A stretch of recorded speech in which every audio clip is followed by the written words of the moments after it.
Hi everyone, I'm Carrie with License to Carry, and I'm here today with Carl Rand from KR Training. We're happy to have him here. He's going to kind of go over a couple of different types of gun actions.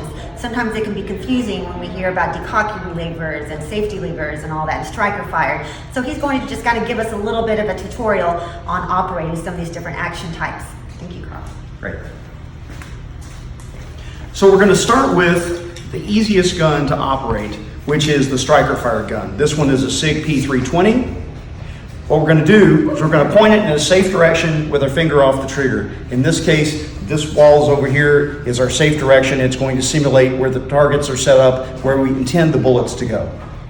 When we load the gun to get ready for shooting, we're going to pick up the magazine and turn the gun. Notice I keep the muzzle of the gun pointed at the targets, not at the floor, not at the ceiling. I insert the magazine straight up and down. I'm going to pull the slide to the rear.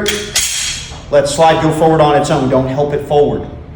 Now, before we shoot, we're going to be at a ready position. Let's talk about what a proper ready position is. Ready is the gun pointed at the backstop, not down at the floor, not down at the ceiling.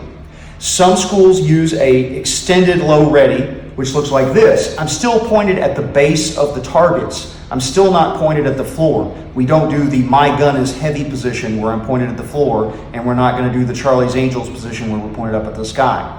Ready is also not wrists against your rib cage. It's not this super compressed ready. The slide at this point could hit you in the chest if you fired the gun. So the ready is right out here.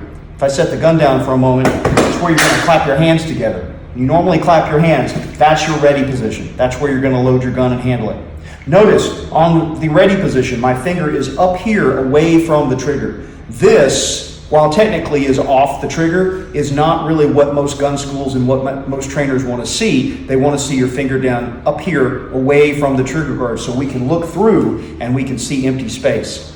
The reason for that is the triggers on most pistols are between, 4 and 12 pounds. The average person has between 50 and 80 pounds of grip pressure that they can put on the gun.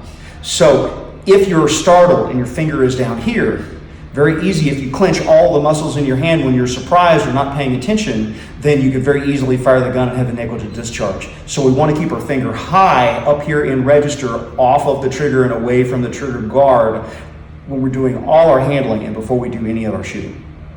So the next action type is the traditional single action semi-auto. That's a gun with a hammer, normally designed to be run cocked and locked. So again, I've got a dummy round here in this magazine. I'm going to load the pistol.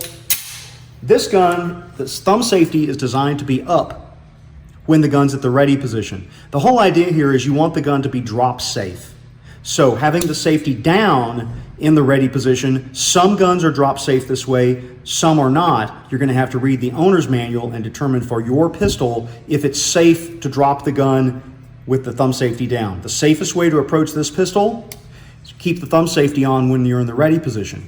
That means when you come from ready to target each time, you're going to have to take the safety off. You hear the safety go off? So you're going to be safety on in the ready position, safety off as the gun comes up to the target each time. That's a good habit to get into. Always put that safety on, because then if you're going to holster the pistol, you need the safety on. It is okay to have the hammer back. With this style of pistol, you do not want to carefully lower the hammer down and have it sitting. It's not safe to have the hammer down with a round in the chamber with almost all 1911s. Again, there's a few exceptions, but generally this is not good practice. Some people are afraid to have the hammer cocked back on their pistol because they think it's not as safe. This is the correct way to carry this pistol. Hammer back, safety on, round chambered. That's how they're intended to be carried. That's where you want them in the ready position. So the last action type we're going to talk about is the traditional double single design. Often SIG, Beretta, Ruger made a lot of these different kind of guns. Some Smith & Wesson guns are still floating around out there that have this design. So I'm going to use a dummy round in the magazine. I'm going to load the pistol.